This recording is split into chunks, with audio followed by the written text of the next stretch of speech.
শারীরিক রোগ যেমন যে কোনো মানুষের হতে পারে, ঠিক তেমনই মানসিক রোগও আমার আপনার যে কোনো মানুষের যে কোনো দিন হতে পারে। গবেষণা বলে আমাদের দেশে প্রায় 18% মানুষ কোনো না কোনো মানসিক রোগে কষ্ট পাচ্ছেন। মানসিক রোগ যেমন অনেক ধরনের, ঠিক তেমনই সে রোগের লক্ষণগুলোও ভিন্ন রকমের। যাই হোক, সবথেকে কমন লক্ষণগুলো কি এবং কখন আপনি একজন মানসিক রোগ বিশেষজ্ঞ ডাক্তারের পরামর্শ নেবেন, সেই বিষয়ে আমি আজকে সংক্ষেপে বলার চেষ্টা করব। প্রথমেই বলতে চাই বিষণ্ণতা বা ডিপ্রেশন অসুখ নিয়ে। যদি 2 সপ্তাহ বা তার বেশি সময় ধরে আপনার মনটি খুব বেশি খারাপ থাকে, কোনো কিছুই ভালো লাগে না, কোনো কিছুই করতে ইচ্ছা করে না, ঘুমের সমস্যা হয়, খাবারে অরুচি, মনোযোগ থাকে না, শরীর খুব ক্লান্ত ক্লান্ত ফ্যাটিগ লাগে, আত্মহত্যার চিন্তা হয় বা চেষ্টা করতে ইচ্ছা করে, ভবিষ্যৎ নিয়ে খুব হতাশা কাজ করে, ইত্যাদি লক্ষণগুলো যদি থাকে, তাহলে সম্ভবত আপনি বিষণ্ণতা বা ডিপ্রেশন অসুখে কষ্ট পাচ্ছেন। সেক্ষেত্রে অবশ্যই একজন মনোরোগ বিশেষজ্ঞের পরামর্শ নিতে হবে।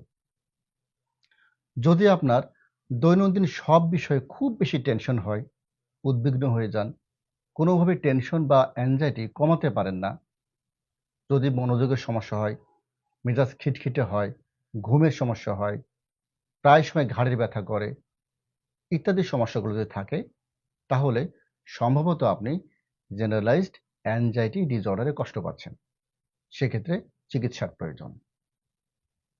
যদি হঠাৎ করে মনে হয় আমি এখনই মারা যাচ্ছি, বুক চেপে আসে, গলা চেপে আসে, বুকের মধ্যে ব্যথা ব্যথা অনুভূত হয়, হাত পা অসাড় হয়ে যায়, ঘাম হয়, মাথা হালকা বা শূন্য হয়ে যায়, মনে হয় মাথা করে এখনই পড়ে যাব, মনে হয় এখনই মারা যাচ্ছি বা অনেক বেশি ক্ষতি হয়ে যাবে নিজের, ইত্যাদি লক্ষণগুলো যদি থেকে থাকে, তাহলে এটিকে বলবো আমরা প্যানিক অ্যাটাক।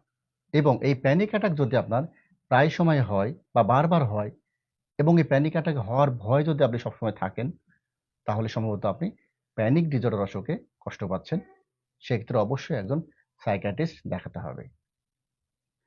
যে কোনো ধরনের সেক্সুয়াল বা যৌন সমস্যা, যেমন পুরুষের দ্রুত বীর্যপাত, আগ্রহজনিত সমস্যা বা উত্থানজনিত সমস্যা, বা মেয়েদের যে কোনো রকমের যৌন সমস্যার জন্য অবশ্যই একজন মনোরোগ বিশেষজ্ঞের পরামর্শ নেবেন।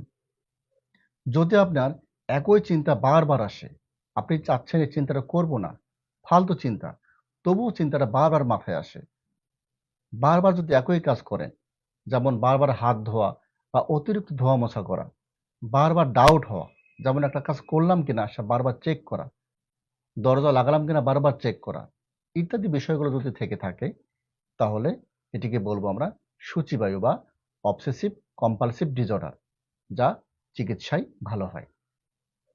অহেতুক সন্দেহ প্রবণতা, একা একা কথা বলা, একা একাই হাসা, কানের মধ্যে গায়েবী কথা আসা, এলোমেলো আচরণ বা এলোমেলো কথা বলা, চিন্তাভাবনার পরিবর্তন হয়ে যাওয়া, ইত্যাদি যদি বিষয়গুলো থাকে, তাহলে সম্ভবত আপনি সিজোফ্রেনিয়া অসুখে আক্রান্ত। সেক্ষেত্রে অবশ্যই চিকিৎসার প্রয়োজন। আপনার আশেপাশের কেউ যদি হঠাৎ করে খুব বেশি কথা বলে, নিজের ব্যাপারে বড় বড় কথাবার্তা বলে, নিজেকে অনেক বেশি বড় মনে করেন, অতিরিক্ত দান খয়রাত করেন বা এনার্জি অনেক বেশি বেড়ে যায়, ঘুম হয় না এবং ঘুমের উনি প্রয়োজনও মনে করেন না, অনেক বেশি রাগ বা অ্যাগ্রেশন দেখায়, তাহলে উনি বাইপোলার ম্যানিক অসুখে আক্রান্ত। সেক্ষেত্রে অবশ্যই একজন মনোরোগ বিশেষজ্ঞের চিকিৎসা নিতে হবে। মাদকাসক্তি বা যে কোনো প্রকারের নেশা বা পর্ন অ্যাডিকশন ইত্যাদির চিকিৎসা একজন মনোরোগ বিশেষজ্ঞ ডাক্তার দিয়ে থাকেন। শিশু কিশোরদের আচরণগত সমস্যা, অবাধ্যকতা, ইন্টারনেট আসক্তি, পড়াশোনার সমস্যা, অমনোযোগিতা বা অতি চঞ্চলতা ইত্যাদি বিষয়ের জন্য অবশ্যই একজন মনোরোগ বিশেষজ্ঞ ডাক্তার দেখাতে হবে। যে কোনো সম্পর্কজনিত সমস্যা বা দাম্পত্য কলহ ইত্যাদি সমস্যার সমাধান একজন মনোরোগ বিশেষজ্ঞ দিয়ে থাকেন। ঘুমের সমস্যা বা যে কোনো প্রকার মাথা ব্যথার চিকিৎসা একজন মনোরোগ বিশেষজ্ঞ ডাক্তার দিয়ে থাকেন। সোমাটিক সিমটম ডিসঅর্ডার, যে অসুখে শরীরের বিভিন্ন রকম কষ্ট হয় এবং এই কষ্ট দীর্ঘমেয়াদী, যা কোনো পরীক্ষা নিরীক্ষায় ধরা পড়ে না। এই রোগের চিকিৎসা একজন মনোরোগ বিশেষজ্ঞ ডাক্তার দিয়ে থাকেন।